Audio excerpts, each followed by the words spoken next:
그리고 김재영 배우님 오셨나요? 김재영 배우님까지도 모셔보도록 하겠습니다. 여러분 박수 부탁드릴게요.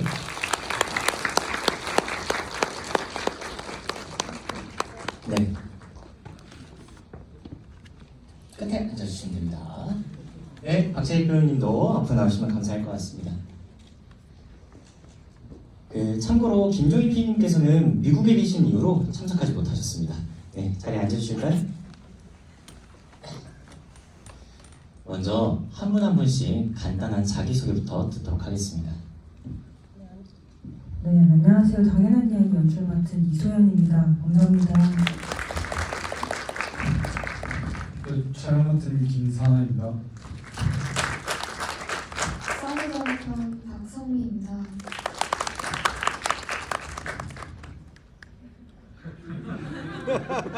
김재환입니다. 은서역 맡은 김유라입니다. 네, 남일역 맡은 박채익입니다. 아유, 오늘 이렇게 모두들 참석해 주셔서 너무 감사합니다. 그러면 첫 번째 질문 연출님한테 먼저 드려보도록 할게요. 혹시 보신 분들도 계실지 모르겠지만 섹션 2에 있는 실습작 아다 댄스를 연출하셨던 이소영 감독님입니다. 그렇죠? 네, 그 아다 댄스는 정말 재미있는 코미디 뮤지컬 장르의 영화를 선보여 주었는데 오늘 상영한 당연한 이야기는 서정적인 드라마 장르의 영화예요. 혹시 장르가 이렇게 확 바뀌었는데 어떠한 계기나 이유가 있으셨는지 한번 여쭙고 싶어요. 저도 상당히 궁금한데요.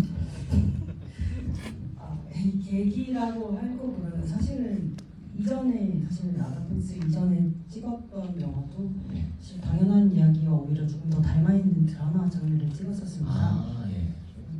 사실 관객들을 마주하게 되는 어떤 관객으로서 이제 무책임한 일일 수도 있겠지만 저는 개인적으로 제가 추구하는 색깔이나 방향을 조금 찾고 있는 중인 것 같습니다. 사실 좀 아직까지는 좀 극단적인 느낌이 있거든요. 그 중간선을 좀 찾아가는 과정이었던 것 같습니다. 감사합니다. 근데 어쩌면 앞으로 계속해서 무언가를 저희는 꾸준히 찾아가고 있지 않을까라는 생각도 들어요.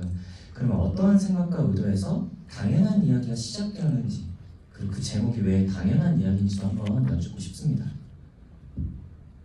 이것은 절대 실화가 아닙니다.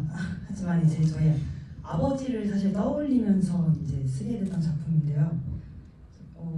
저희 아버지는 사실 이제 경상도 완전 남자의 남해에서 자고 나서 부산에서 이제 태어나서 진짜 요즘 서울에서는 보시기 힘든 어떤 경상도 남성이신데요. 근데 이제 그 분이 이제 제가 생각하기로는 이제 저희 가족 구성원 중에서 저와 가장 친밀하다고 생각하는데, 근데 저마저도 사실은 아빠에 대해서 되게 엄청 가깝다라는 느낌을 받고 있지 못했던 것 같아요. 이제 그때 사실은 시나리오를 이제 아이템을 구성하는 과정에서 그럼 아빠는 어떨까? 아빠는 뭐 외롭지 않을까라는 어떤 사실 물음에서 처음 이 이야기를 시작하게 됐던 것 같습니다.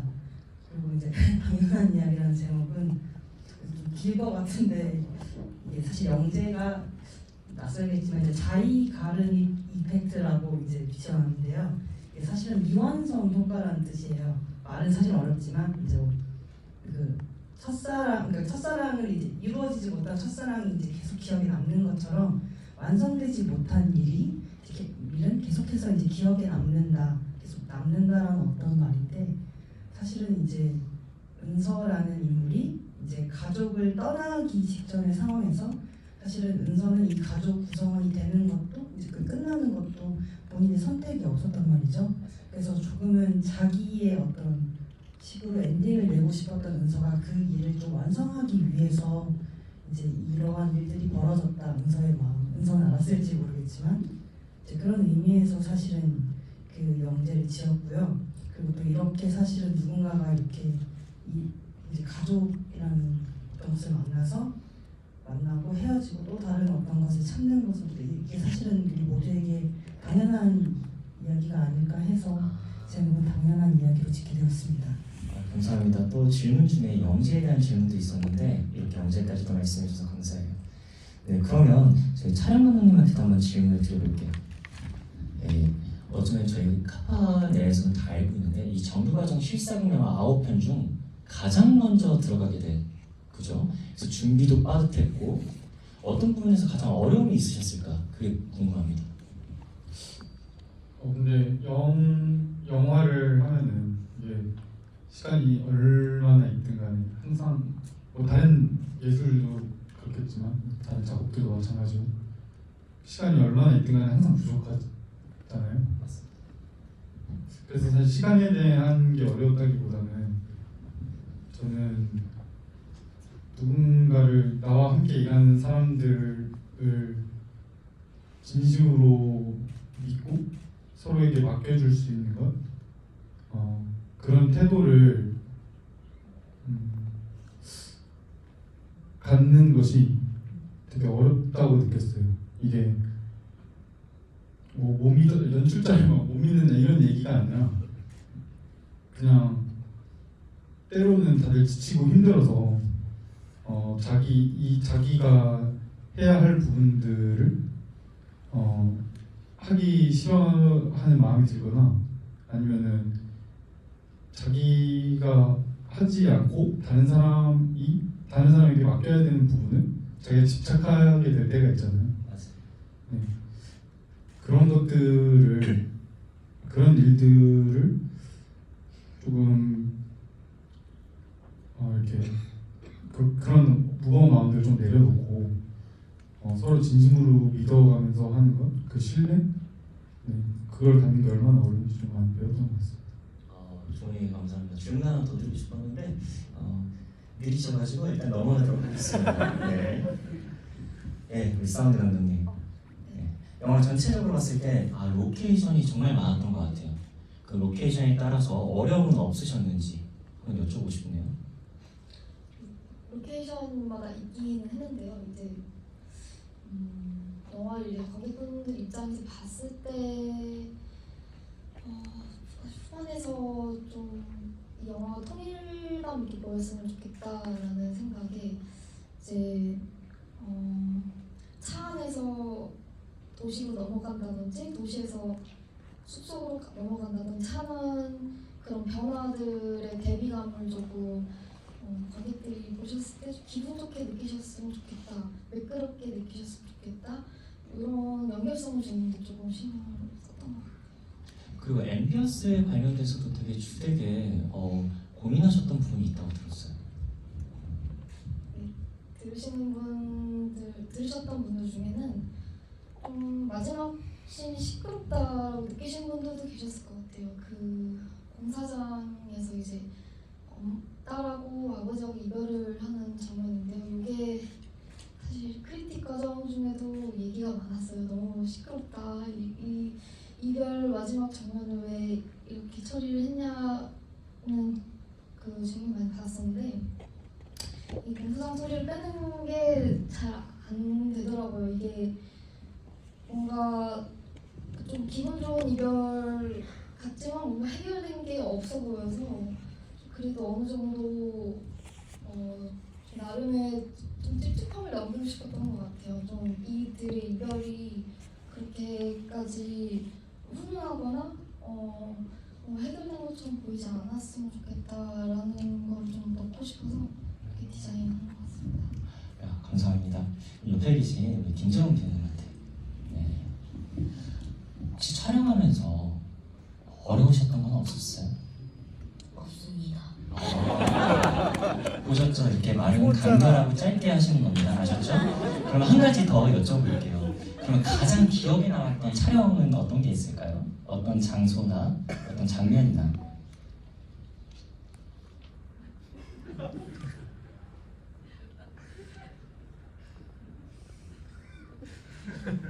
네, 그러면 아셨죠? 이렇게 짧게 하시는 겁니다. 네, 그럼 김민호 의원님한테도 마이크를 넘긴 다음에 이따가 생각이 나시면 한번 손을 들어주시면 감사하겠습니다. 네, 김민호 의원님한테도 질문을 한번 드릴게요. 은서는 부모님에게 결혼 사실을 알리지만 어디서 결혼하는지를 말하지 않아요. 그죠?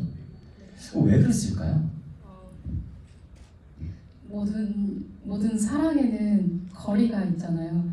그래서 어느 정도 거리가 있어야 안정될 수 있는 그런 사랑이 있고, 그래서 은서와 아버지의 관계가 그런 거리가 필요하다고 생각했어요. 그래서 어떤 그 거리감 때문에 참 장소를 쓰지 않았다 그렇게 해석했습니다. 아 그러면 은서는 이제 은서가 생각한 딱 그 거리감만큼이 그런 행동으로 비추었다고 생각하시는 거죠? 그렇습니다. 아 감사합니다. 그리고 많이 기다리셨죠? 네, 저희 박채익 배우님. 네. 극중 남일은 거칠고 되게 무심하기도 하고요. 또 그래서 그런지 솔직하고 저는 되게 인간적인 인물로서 받아들일 수 있었는데 연기하시는데 어떤 부분을 좀 중요하게 생각하셨나요? 글쎄요, 감독의 디렉션? 짧으시네요. 네. 그리고 그래도 준비하시면서 또 배우로서 어떠한 인물의 중요한 키워드 같은 게 있었을까요? 아, 네, 있었죠. 네. 남일은 그 옛날 사람인데 좀 그 해외 이렇게 그 인테리어 이렇게 공사 이쪽으로 해외를 많이 다니면서 좀 자유분방함도 좀 그 몸소 느낀 그런 베이스가 있는, 그러니까 좀 변화된 그런 옛날하고 많이 변화된 인물로 제가 좀 생각을 하고 감독님 만나서 작업을 했는데, 그거는 감독님하고 좀 더 인물을 더 얘기하고 했었어야 되는데 그게 좀 아쉬움이 있어요. 조금 감독님이 표현하고자 하는 걸 내가 조금 덜 이해를 하고 들어갔다 이런 느낌이 좀 있네요. 아닙니다. 정말 많이 고르셨는데요. 그러면 이제 관객분들의 질문도 한번 받아보겠습니다. 네, 혹시 마이크를 연출님께 한번 드릴 수 있을까요? 당연한 이야기 안에 식당 씬이 나오는데 그 식당 씬에 왜 찾아갔는지 그 씬의 목표가 무엇이었을까요? 식당 씬을 왜 찾아갔는지가 이제 은서의 입장에서 이제 어떤 영화 구조상에서 어떤 이유가 있을 것 같은데요. 네. 이제 은서의 입장에서는 아까 조금 말씀드렸다시피, 그러니까 본인의 이 가족의 이별에는 본인의 의지는 없었기 때문에 본인의 의지로 본인이 이제 준비한 어떤 엔딩을 맞이하고 싶어서라고 생각했고요. 이제 구조상으로는 사실은 이 영화가 저는 어떤 컨셉을 가진다면 그 기억의 파편 같은, 그러니까 사진 같은 영화가 되기를 바랬어요. 잠시만요. 네, 그 식당을 왜 찾아갔을까? 그래서 은서의 입장이나 지금 영화 중 구조적인 입장에 대해서 말씀해 주고 계셨습니다. 그래서 이제 어떤 과거로 넘어가는 어떤 이제 그러니까 이 이야기는 현재에서 이제 구성되지만 어쨌든 이 이야기가 바라보는 것들이 과거로 넘어갈 수 있는 시점이 필요했는데 이제 네. 그거를 가족들이 자주 가던 이제 식당으로, 하지만 이제는 폐업한 식당으로 설정을 되어서 좋았습니다. 네, 감사합니다. 그 연출님께 대한 질문이 많아서 긴장되시겠지만 천천히 한 번 더 여쭤볼게요. 그 김미러 배우님한테도 질문이 갈 수도 있는 말이기도 하지만 엘리베이터에 내리면서 웃는 장면, 그 기침인가요? 웃는 건가요? 어떠한 연출님은 어떠한 목적을 가지고 그 씬에 대해서 한번 의미를 두셨나요? 이제 이 씬도 사실은 조금 편집이 돼서 좀 짧아진 씬인데요. 명확하게 웃는 씬이었습니다. 이제 어쨌든 할머니가 돌아가신 상황에서 사실은 외할아버지가 모두가 슬픔에 잠겨 있는 상황 속에서 이제 우리 가족이 한 명 줄었다라는 어떤 살벌한 농담을 이제 던지게 되는데요. 이제 그 과정 속에서 이제 원래는 이제 가족들이 뭐 아웅다웅하면서 다투게 되는데 이 과정이 이제 웃을 수 없지만 사실 웃긴 이제 그 외할아버지의 농담처럼.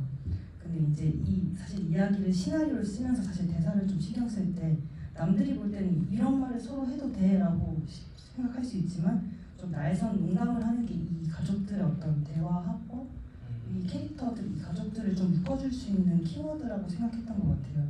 그래서 뭔가 은서와 이 가족을 조금 설명할 수 있는 씬으로, 또 입장 오프닝으로 조금 생각했던 것 같습니다. 감사합니다. 그럼 이거에 맞게 또 제가 준비한 질문과 함께 맞춰 질문 드릴 수 있을 것 같은데 그 박채익 배우님에게 한번 질문을 드리고 싶어요. 남일의 눈에 옆에 있는 은서는 자기를 많이 닮았을까요? 아니면 엄마를 많이 닮았을까요?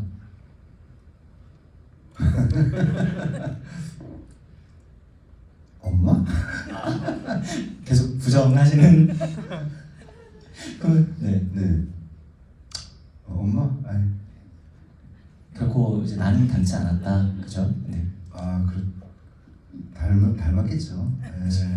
닮았네요. 그러고 보니까. 네. 그리고 또 옆에 계신 또 우리 유라 배우님한테도 질문 한번 드려볼게요. 그 영화 마지막에 은서는 남일과 인사를 나누고 그 뒷모습을 묵묵히 지켜보는데 여러분 다 보셨죠? 저는 참 많은 걸 느끼게 되는 좋았던 장면이라고 생각해요. 과연 그때 은서는 어떠한 생각들을 좀 했을까요? 사실 촬영 들어갔을 때는 아빠의 뒷모습이 안쓰럽기도 했고 애증 같은 감정을 느끼기도 했었는데요. 오늘 상영된 걸 보니까 지금 아빠를 시집 보내는 느낌이 들기도 하더라고요. 뭔가 그 육교가 웨딩 마치 같기도 했고 그래서 잘 살았으면 좋겠다, 행복했으면 좋겠어 라는 마음이 크지 않았을까 그런 생각이 듭니다. 감사합니다. 그럼 이제 한두 개 정도만 드리고 이제 GV를 마무리 지을 것 같은데 우리 사나 촬영 감독님한테 빠르게 말씀하실 수 있죠?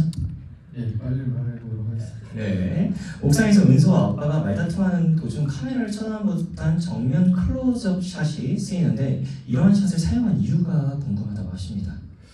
그 이 영화 보면은 대부분의 장면을 두 인물이 대화할 때 이렇게 어깨를 걸고 찍지 않고 나눠서 찍은 장면들로 구성이 되어 있는데 그 장면도 이제 그런 것의 일환이었고 이렇게 정면으로 찍은 거는 저는 사실 이 영화를 준비할 때부터 이 영화에서 가장 믿을 수 있는 게 배우들의 얼굴이라고 생각했어요.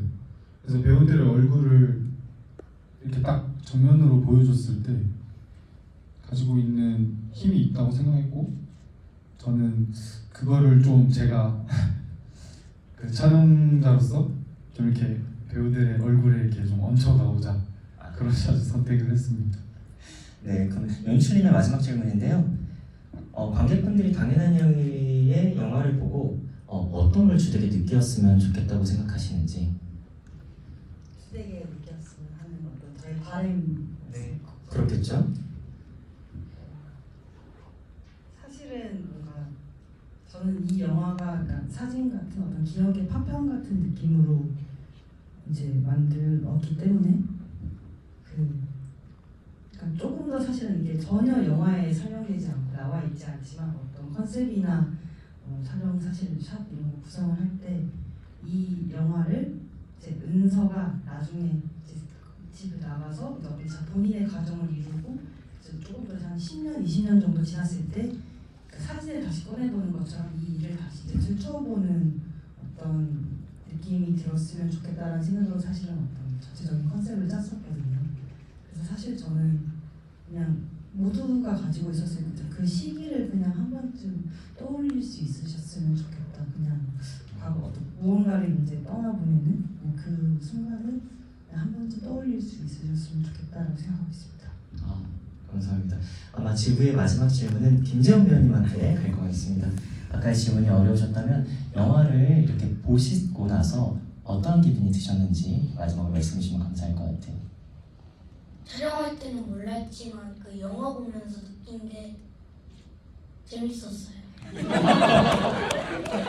다들 들으셨죠? 예, 다음 팀도 들으셨을 거라 생각합니다. 그러면 이쯤에서 당연한 이야기의 GV는 마치도록 하겠습니다. 여러분 박수 부탁드릴게요. 네, 다음은 두 번째로 상영한 홀로의 김예진 감독님, 김사나 촬영 감독님, 이래훈 PD님 모셔보도록 하겠습니다. 먼저 박수 부탁드릴게요. 네, 그리고 여러분 최연소 성우님 자리에 계시고요. 이상준 음악 감독님도 계시다고 하는데 혹시 일어나서 잠시 인사만 해주실 수 있을까요? 최연소 성우님과 이상준 음악 감독님. 네. 감사합니다. 덕분에 좋은 영화가 만들어졌다고 생각합니다. 자리에 앉아주시면 감사하겠습니다. 간단한 자기소개 한 번씩 부탁드릴게요. 네, 안녕하세요. 홀로에서 연출을 맡은 송예진입니다. 네, 촬영을 맡은 김사나입니다. 저는 프로듀서와 음악 슈퍼바이저를 맡은 이래윤입니다. 네, 그럼 마이크가 왔으니까 또 연출님부터 질문을 드리도록 할게요. 어떤 생각과 의도에서 시작하게 된 홀로라는 영화인지 간략한 소개해 주실 수 있을까요? 네.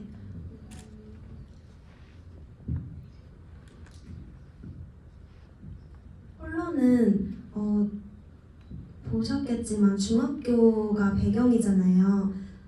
낯선 환경에서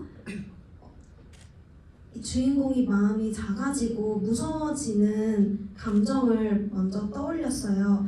그래서 그러한 때에 반려동물이, 이거는 이제 제 개인적인 이야기인데요. 반려동물이 저한테 힘이 굉장히 많이 되어줘서 반려동물과 관련된 이야기를 하려고 시작을 했다가 이야기를 점점 구체화시킬수록 이제 중학교 배경이 나오고 어떤 감정으로 이 반려동물을 좀 더 보여줄까 하면서 이야기를 기획하고 이제 끌어나가게 됐습니다. 네, 그럼 영화 제목이 홀로죠? 근데 영어 제목은 뭐죠? 홀로사우루스요? 맞습니다. 홀로사우루스라는 표현이 되게 재밌었는데 홀로사우루스 이건 어떤 의미일까요? 공룡의 이름에 보통 사우루스가 붙는데요. 저희 제목에도 뭔가 이 공룡의 이름을 지어줬으면 좋겠다라고 생각을 해서 혼자 있기 때문에 이 홀로라는 한국어를 가지고 왔고요. 그 뒤에 사우루스를 붙여서 홀로사우루스라는 이름을 갖게 됐어요. 이 이름은 이제 제가 가족하고도 소통을 되게 많이 하는데 가족들이 추천해 주기도 했고 이제 미술 감독님하고 얘기했을 때도 미술 감독님께서 이제 홀로코스트라고 나치 정권 때 유대인 학살이 있었던 좀 굉장히 좀 무섭고 그러한 환경도 이제 엮여가지고 이게 귀엽게 나왔지만 사실은 그 낯선 환경에서 되게 무섭고 한 그런 환경, 그런 배경을 좀 더 설명하고 있는 것 같아서 홀로사우루스라는 이름을 붙이게 되었습니다. 설명해 주셔서 감사합니다. 우리 촬영 감독님께 빨리 얘기해 보도록 하겠습니다. 천천히 하셔도 안 됩니다. 네, 촬영님께서는 홀로라는 작품에 어떻게 참여하게 되셨는지 그리고 참여하시면서 어떠한 일들을 주로 하셨는지 궁금해요. 일단 참여하게 된 거는 여기 있는 레윤 PD님이 저한테 혹시 향후 진로를 극영화로만 생각하고 있냐라는 뭔가 의미심장한 카톡을 남겨주셨어요. 네, 그 이후에 이제 자연스럽게 팀에 들어오게 됐고 그리고 했던 작업은 애니메이션에서 촬영하는 게 사실 좀 생소하긴 한데 제가 직접 이걸 뭐 그리거나 그러진 않았고 그런 것도 이제 다 저희 연출자님을 비롯해서 어시스턴트 해주시는 분들이 하셨고 저는 뭐 스토리보드를 같이 검수를 한다거나 아니면은 실제 노래 부를 때 이렇게 입모양이나 표정이나 손동작 같은 거를 실제 사람을 이렇게 촬영을 해서 그거를 바탕으로 이렇게 좀 그렸어요. 저희 애니메이션은. 그래서 지금 저기 앉아 계신 저희 성우님이 그걸 이렇게 연결해 주신 걸 찍고 그런 식의 촬영을 좀 진행했습니다. 그럼 이번에 애니메이션 작품을 해보셨는데 앞으로의 향후는 실사극 영화 하실 겁니까? 기회가 온다면 언제든지 애니메이션도 들고 있습니다. 감사합니다. 우리 피디님께도 마이크를 한번 전달해 보도록 할게요. 피드로스뿐만 아니라 아까 소개하셨을 때 음악 슈퍼바이저로서도 함께 하셨다고 들었는데 어떻게 음악 슈퍼바이저로서 함께 하셨을 수 있는지 한번 이야기를 해주시면 감사할 것 같아요. 네, 저는 이제 뮤지컬 전공자이기 때문에 사실 뮤지컬 영화를 만들기 위해서 가파에 들어왔거든요. 그래서 제작 이제 PD뿐만 아니라 음악 슈퍼바이저를 이제 맡아서 곡의 스타일을 결정하고 그 다음에 이제 뭐 작품 컨셉에 맞는 가사를 쓰고 그 다음에 뭐 어떻게 배치하고 구성할 것인지 이런 걸 이제 제가 생각을 해서 저희 뒤에 계신 이제 음악 감독님하고 같이 작업을 이제 했고요. 아까 낮에 상영했던 뮤지컬 영화 아다댄스도 제가 프로듀서를 맡고 음악 슈퍼바이저를 맡아서 또 저기 계신 음악 감독님이 동일한 방식으로 그렇게 제작을 했었습니다. 감사합니다. 역시나 연출 감독님께 이제 가장 질문이 많이 들어오고 있습니다. 정말 많이 질문해 주셔서 너무 감사하고요. 홀로 영화 속 마지막 장면에 공룡들이 날아다니는데 집집마다 있던 반려동물이 독립을 하는 건가요? 날아서 어디로 가는 건가요? 라고 도로시님이 질문을 해주셨어요. 네.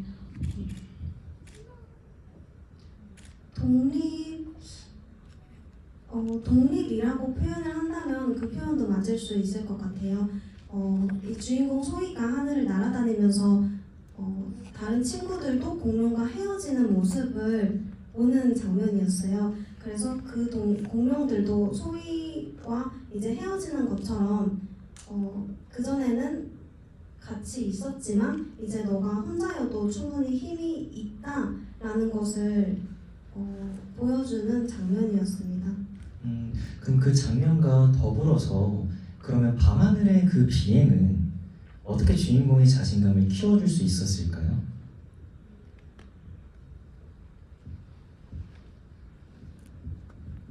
밤하늘의 비행이 주인공의 자신감을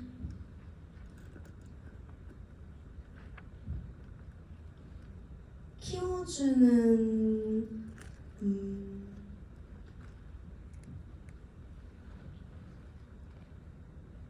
잠시만요. 생각을 살짝 할게요. 네, 괜찮습니다. 네.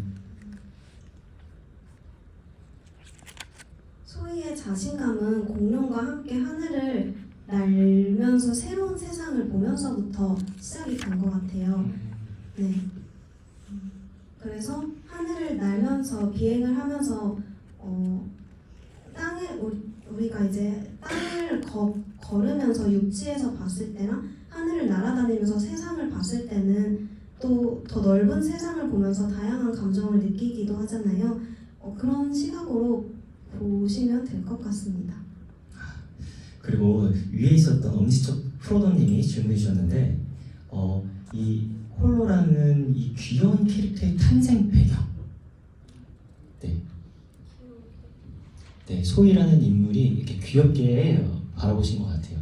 이 소희라는 인물이 어떻게 탄생하게 됐는지 혹시 말씀해 주실 수 있을까요? 거울을 직접 보시고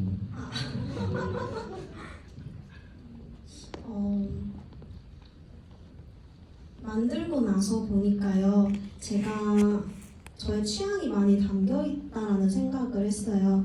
캐릭터가 보시면 목이 되게 짧고 되게 날씬하고 마른 캐릭터의 형상은 아니잖아요. 다리나 팔이나 이렇게 아기 체형 같이 좀 통통한 느낌이 있는데 제가 좋아하는 취향이 그런 쪽도 있는 것 같고요. 보통 사람을 사랑스럽다고 표현을 할 때 아기의 형태, 아기의 그 목이 짧고 통통한 모습을 보면서 사랑스럽다고 많이 느껴요. 그래서 좀 캐릭터가 사랑스럽게 보였으면 좋겠다는 그런 무의식이 이제 원화가님과 미술 감독님과 소통이 돼갖고 그렇게 만들어진 것 같습니다. 감사합니다. 그러면 우리 PD님이자 음악 슈퍼바이저님께 질문을 드리면 제가 알기로 영화의 시작부터 끝까지 원래 다 노래로 진행을 하려고 하셨던 걸로 알고 있는데 지금 이렇게 변하게 된 과정에 대해서 잠깐 얘기해 주실 수 있을까요? 네, 원래는 이제 송스루 뮤지컬이라고 해서 저희가 이제 도입부부터 끝날 때까지 노래로 끊이지 않고 연결되는 음악을 만들어서 사실 가사도 다 쓰고 가이드 녹음까지 이제 했는데요. 사실 저희가 제작 기간이 굉장히 짧아요. 근데 애니메이션은 굉장히 오래 걸립니다. 그 영화는 이제 사실 찍으면 되는데 이건 일일이 다 그려야 하기 때문에 근데 노래를 처음부터 끝까지 부르게 되니까 그 입 모양 하나하나 그리는 것도 제가 이제 PD로서 판단을 했을 때 좀 소모적이다. 연출에게 너무 소모적인 게 될 수가 있겠다라는 생각이 들어가지고 그 수고를 좀 덜어주고 싶어서 차라리 다른 곳에 더 디테일을 살리는 게 낫지 않을까라는 판단을 해서 아깝지 않게 그냥 바로 엎고 다시 새로 작곡을 했습니다. 아쉽지는 않으셨었어요? 그 과정 속에? 네, 왜냐면 그 노래는 나중에 쓰면 되니까요. 네, 오늘 깔끔한 감사합니다. 원래는 연출님께 질문을 드리던 거에 촬영 감독님께 한번 드려볼게요. 아까 그런 과정 속에 함께 해주셨었는데 이 영화의 이제 소위 그 손을 잡고 날아갈 때 나오는 홀로라는 노래가 있는 거 아시잖아요. 그 노래를 처음 들으셨을 때 어떠한 느낌이셨는지. 전 쏨스루 뮤지컬을 한다고 했을 때 들었던 그때부터 이제 참여를 같이 해서 그 노래도 듣고 이 노래도 들었었는데 제가 느끼는 거는 이 하늘을 날면서 어떤 얘가 자신의 내면의 힘을 키우게 되는 또 그 분위기랑 잘 맞는다고 생각했어요. 특히 그 마지막에 이제 보면은 아카펠라처럼 이렇게 여러 음이 그러니까 여러 명의 목소리가 이렇게 들어오면서 살짝 불러주실 수 있나요? 네, 장난입니다. 네. 우 이렇게 하는 그 부분이 있는데 네, 거기 그 부분이 전 특히나 좋았어요. 그런 모인다 어떤 빛이 이렇게 퍼서 누군가의 몸속으로 들어가기 전에 소위 몸속으로 들어가기 전에 이렇게 먼저 모이잖아요. 뭔가 그런 느낌을 잘 반영하고 있는 것 같아서 곡이. 감사합니다. 그러면 이제 마지막 질문을 이제 감독님께 드리도록 할게요. 관객분들 질문 하나와 이제 제 질문 마지막으로 드릴 건데요. 저는 못 봤던 부분이었습니다. 칠판에 써져 있던 난 고래야, 고래서 널 좋아해 라는 문구가 있었다네요. 예, 그런 문구는 어떻게 생각하게 되신 건지. 어쨌든 이야기의 전체적으로 사랑을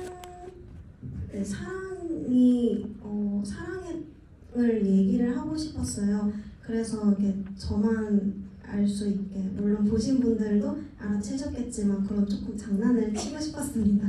그러면 그 장난이 관객분들이 보셨으면 좋다고 생각하셨나요? 아니면 나만 알았으면 좋겠다고 생각하셨나요?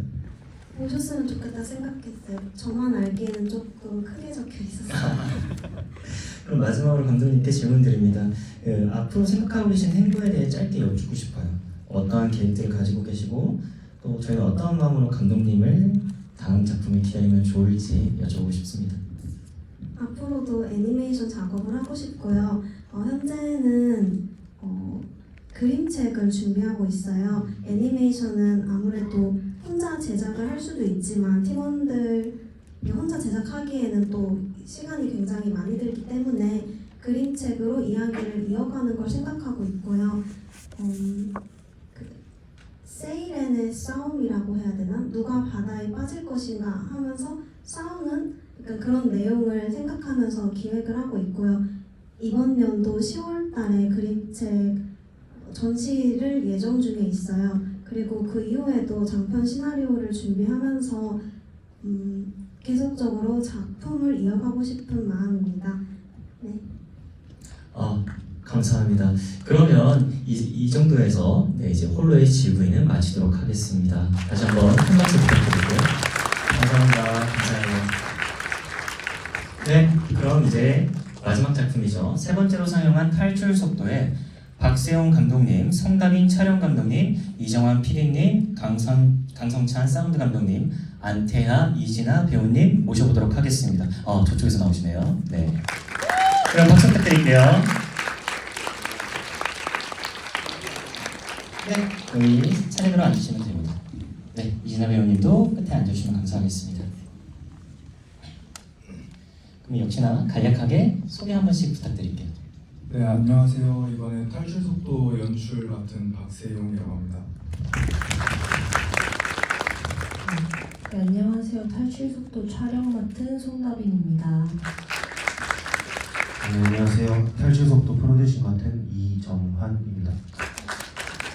안녕하세요. 탈출 속도 사운드 맡은 강성찬입니다.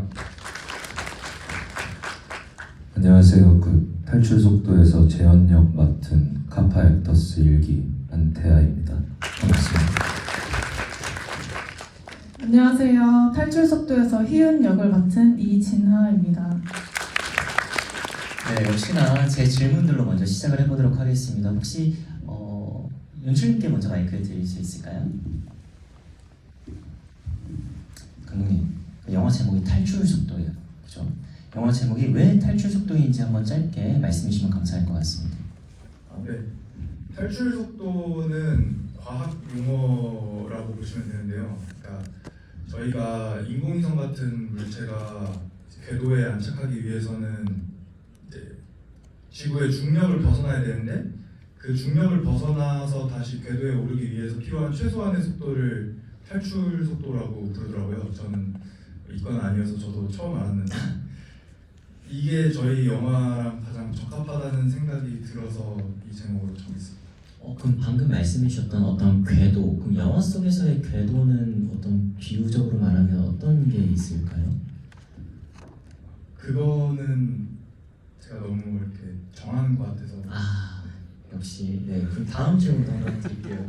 그 바이크라는 주제는 계속해서 관통되어 왔지만 시나리오가 여러 번 이렇게 바뀌어 왔다고 들었습니다. 그럼 혹시 그 과정에 대해서도 한번 말씀해 주실 수 있을까요? 우선 저희가 시나리오를 개발할 때 몇 주에 걸쳐서 아이템을 가져와야 되는데 저는 바이크라는 소재는 딱 정해놓고 어떤 걸 써도 바이크를 무조건 쓰자라고 생각했어요. 그 이유가 제가 원래부터 주제가 관심이 있었던 게 구원이라는 문제인데 다소 바보 같거나 혹은 안 좋게 보이는 것들도 우리를 구원해 줄 수 있지 않을까라는 생각이 들었었고 그런 게 저한테 뭐가 있을까 생각했을 때 저는 바이크였거든요. 실제로 저는 바이크를 타고 바이크를 되게 좋아하지만 그걸 안 좋게 보시는 분들도 있고 그래서 이제 그런 주제로서 바이크를 접근했었을 때 처음에는 그래서 이제 그 바이크에 몰두해서 뭐 형제가 싸우는 이야기도 갔다가 뭐 중년 남성이 바이크를 타면서 어떤 그런 믿음을 구원을 이렇게 갖는 이야기도 갔다가 결국에는 저한테 바이크는 죽음이라는 단어와 연결이 되다 보니 그러면 그 죽음에 대한 애도가 될 수도 있겠다. 바이크가 오히려 죽음과 가깝지만 그 죽음을 애도하는 과정으로서의 바이크도 가능하겠다는 생각이 들어서 이 소재를 이렇게 발전해봤습니다. 감사합니다. 그럼 저희 송남희 촬영감독님께 질문을 드릴게요. 그 프리한계부터 박세영 감독님과 이야기를 나누시면서 촬영에 대한 전반적인 컨셉은 어떻게 계획하셨는지 좀 궁금합니다. 일단 시작은 재현이랑 희윤의 두 세계를 가장 멀리 떨어뜨려 놓고 싶었고 그래서 일단 희윤의 기조를 먼저 세팅을 하고 그 다음에 거기에 대척점에 있는 세팅값으로 재현의 세계를 만들었어요. 근데 다만 조금 아쉬운 건 그 희윤의 기조가 정점이 되는 씬이 편집 과정에서 사라져서 제 촬영 감독으로서는 이미지 라인에 좀 아쉬운 점이 있는데 그래도 뭐 잘 담아냈다면 좋겠죠? 그럼 마이크를 잡고 계시니까 바로 다음 질문 드리면 결국엔 영화는 변수와의 싸움이잖아요. 그죠? 혹시 촬영하시면서 가장 당황했던 그 에피소드 같은 게 있을까요? 로케이션 이동을 할 때 현장에서 연출 감독님이 저한테 우리가 먼저 이동을 해야 되니까 바이크를 타고 먼저 가자라고 하셨는데 그때 연출 감독님이 저를 뒤에 태우고 냈던 그 바이크의 속도가 가장 당황스러웠어요. 바이크는 죽음. 네. 법정 속도를 준수했다고 말씀하시네요. 네, 그럼 저희 이정환 PD님께 이 영화를 기점으로 많이 힘들어 보이셔요. 왜냐하면 영화를 보면 아시겠지만 도로를 전면 통제해야 되는 거나 뭐 바이크로 인한 안전 문제에 대한 신경을 쓰는 거나 또 센터, 언덕, 주차장 등 로케이션 가기도 정말 힘드셨을 거라고 생각이 듭니다. 어떠셨나요? 일단 정말 시나리오 보는 순간부터 이걸 내가 할까라는 생각이 좀 많았는데 그래도 정말 매력이 있었고 그래서 하게 됐는데 여러 가지 문제가 많았지만 결론적으로 하나였던 것 같습니다. 그냥 사람이 정말 간절하게 원했고 되게 많은 분들이 저를 잘 도와줬던 것 같습니다. 첫 번째는 일단 우리 세훈 감독도 바이크 자체를 너무 좋아하고 그 안전에 대한 걸 어떤 연출은 또 완전 PD 쪽에 넘기기도 하는데 저랑 계속 고민도 해주고 어떻게 이걸 더 챙겨볼까로 되게 많이 이야기를 했었고 이 다빈 감독도 계속 어떻게 보면 슈팅카에서 촬영한 게 아니라 저희도 열악한 예산이라서 참 어떻게 찍을지도 고민이 많았는데 다빈 감독이 스타렉스에서 그냥 찍으면 된다고 되게 어지간을 했었는데 나중에 알고 보니까 이 친구도 처음 찍는 거여서 그랬구나 하면서 넘겼었는데 그런 게 결국 서로가 좀 말 안 하고 배려를 했었고 또 외적으로도 우리 성찬이 계속 옆에서 참 힘이 안 됐어요. 말보다는 그냥 계속 옆에 있어줬던 게 너무 고마웠고 그 외에도 참 많은 사람이 있었는데 다 말하기가 좀 그래서 이쯤에서 얘기했어요. 아, 네, 감사합니다. 혹시 박수영 감독님의 오토바이를 타보신 적이 있으십니까? 타보진 못했고 어렸을 때 저는 주로 아버지 뒤에 탔었는데 그때 기억이 좀 안 났던 것 같습니다. 감사합니다. 저희 사운드 감독님께도 마이크 드릴게요. 저는 바이크를 타진 않지만 타고 싶은 사람으로서 이 사운드로 인해 가슴이 막 쿵쾅거리는 걸 경험을 했거든요. 이번 작품을 위해서 바이크에 대한 공부까지 하셨다고 들었습니다. 어떤 부분들로 인해 공부가 필요했을까 여쭙고 싶어요.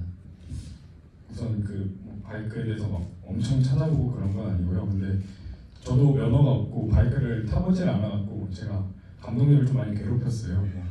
이 소리는 어떤 소리냐 이러면서 기통에 대해서도 뭔가 소리의 차이가 있더라고요. 2기통 오토바이 소리랑 4기통 오토바이 소리. 근데 제가 처음에는 그거를 잘 구분을 못해갖고 감독님한테 이거는 몇 기통 오토바이 소리야? 이건 몇 기통 오토바이 소리야? 이런 거 굉장히 많이 질문했었고 그 다음에 또 감독님이랑 같이 오토바이 타고 오토바이 소리 녹음도 하고 그 다음에 감독님이 좀 제가 진짜 많이 괴롭혔어요. 여기서 이렇게 가죠. 이러면 제가 여기서 마이크 들고 녹음하고 있기도 하고 그런 게 많았었던 것 같은데 그래서 감독님께 너무 일단 감사하고 그러니까 저도 되게 좋은 경험이었던 것 같아요. 지금 구분하실 수 있나요? 지금은 구분할 수 있어요. 이 2기통 소리는 약간 두두두두두두두 그다음에 4기통 소리는 그럼 처음부터 구분할 수 있을 정도라고 저는 생각이 드는데 이게 애매한 선상에 있어갖고 감독님 이거 맞나요? 네.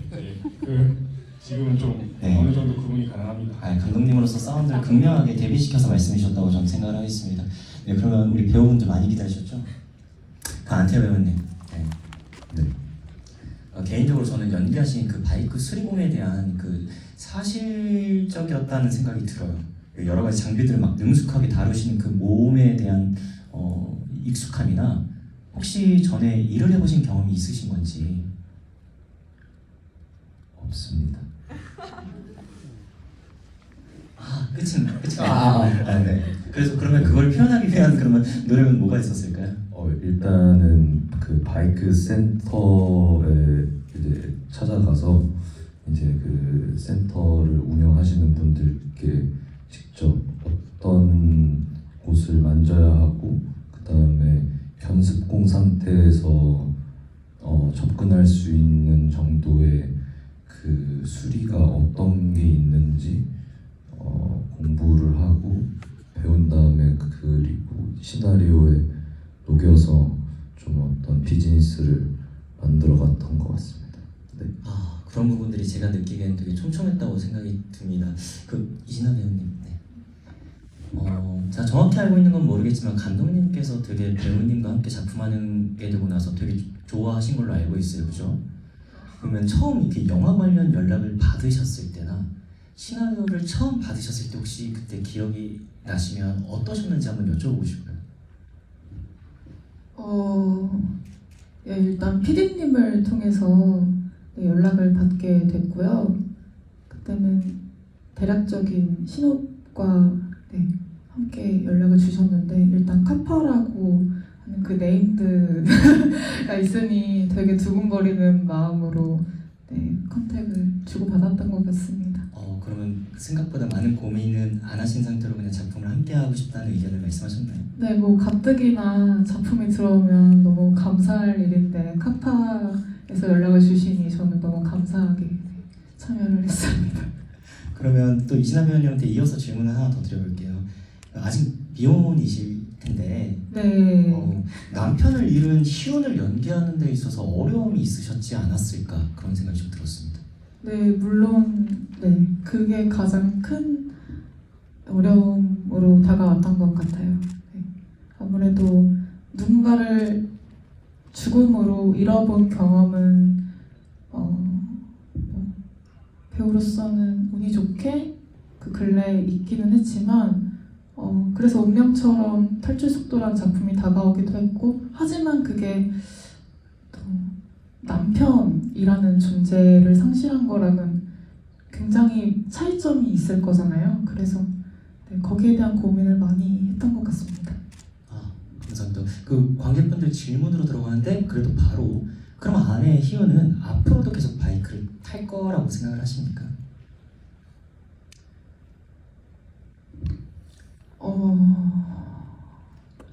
근데 그 이제 재현과 헤어진 그날을 기점으로 많이 타게 될 것 같긴 한데 어느 순간 그게 능숙해지는 순간 남편을 잃은 그 기억 때문에 겁이 나서 타지 못하게 되지 않았을까요?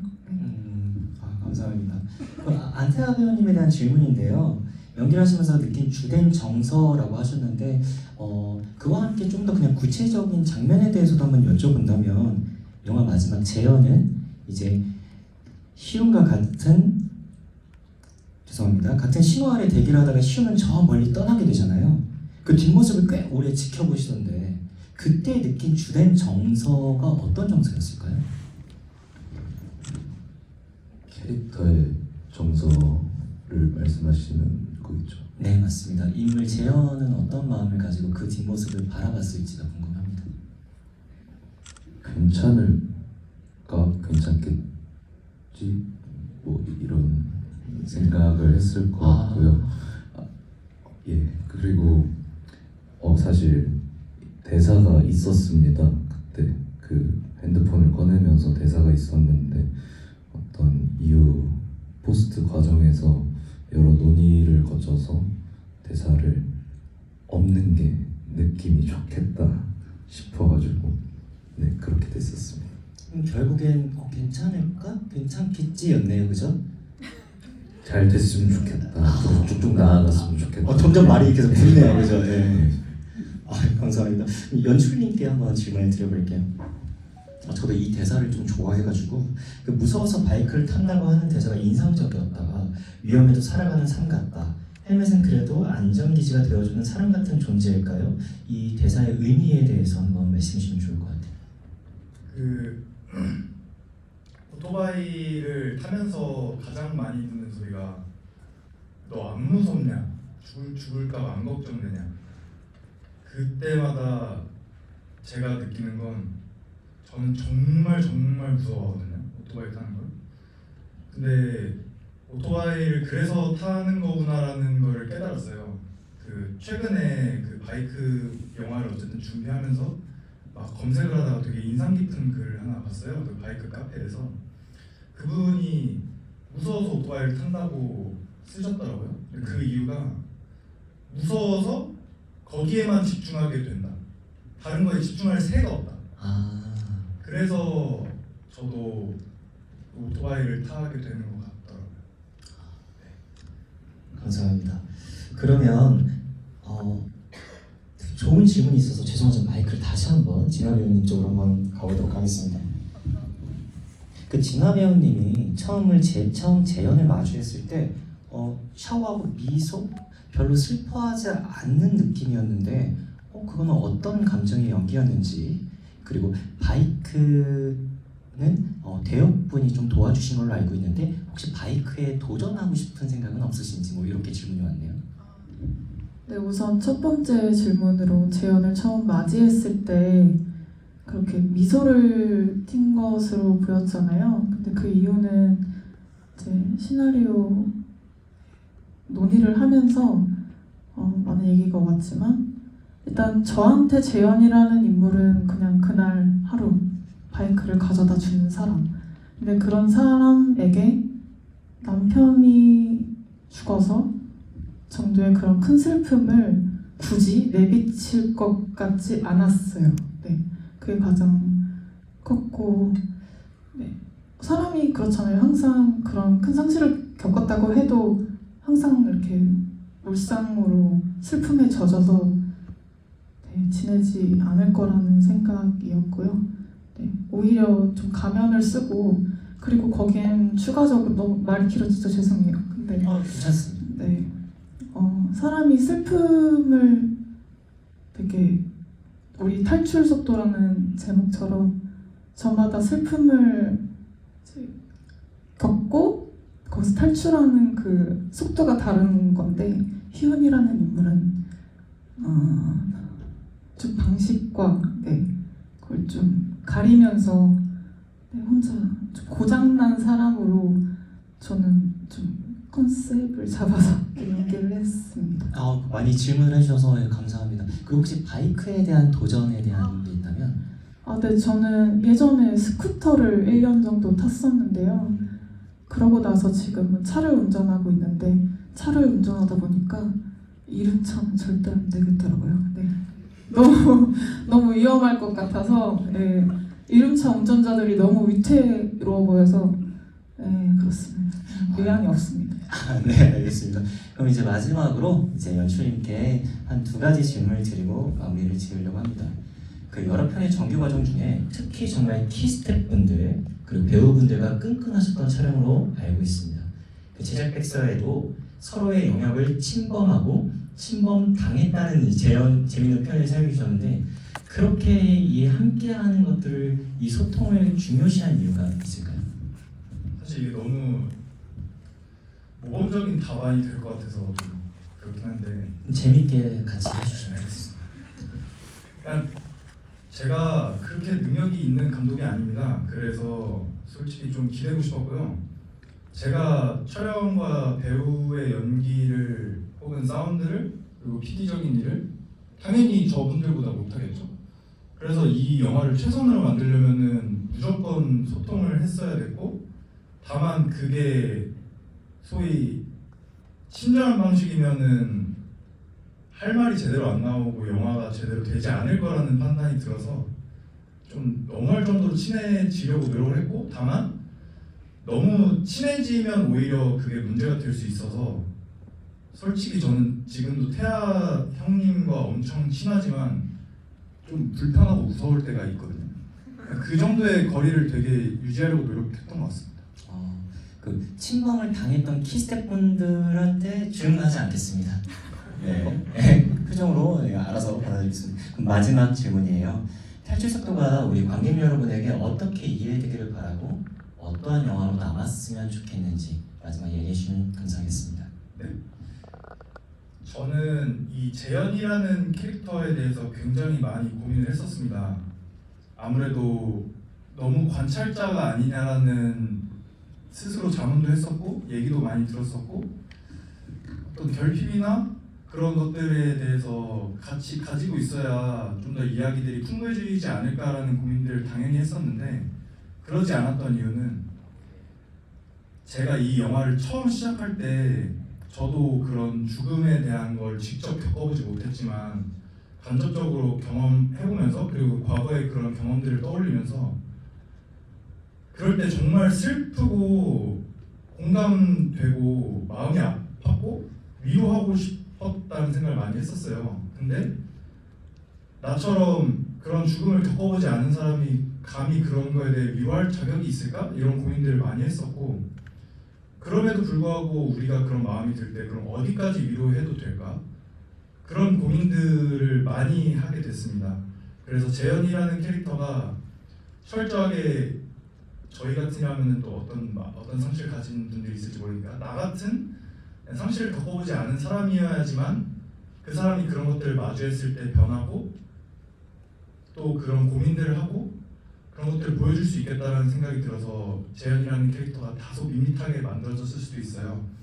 근데 어쨌든 이 영화를 보면서 저처럼 그런 고민들을 가지고 있는 분들이 있다면 적어도 재현처럼 그런 시행착오들이 있고 어떻게 보면은 희은이라는 사람에게 조금 상처를 줬을 수도 있지만 그럼에도 같이 위로하면서 나아갈 수 있다는 것을 알았으면 좋겠다고 생각합니다. 네, 감사합니다. 그러면 탈출 속도 GV 여기서 마무리 짓도록 하겠습니다. 감사합니다. 네, 여러분 이렇게 D섹션 당연한 이야기 홀로 탈출 속도의 GV를 마쳤습니다. 마지막 섹션이다 보니까 조금 욕심내서 길게 가져가 봤습니다. 한국영화 아카데미 40기 분들이 정말 열심히 만든 작품들이었고요. 다른 작품들도 항상 관심 가져주시면 감사하겠습니다. 또 앞으로 극장에 걸릴 감독님들의 다음 영화들도 기대 많이 해주세요. 이만 지구인을 마치도록 하겠습니다. 저는 평균영 아카데미 연기전공 방태원이었습니다. 감사합니다.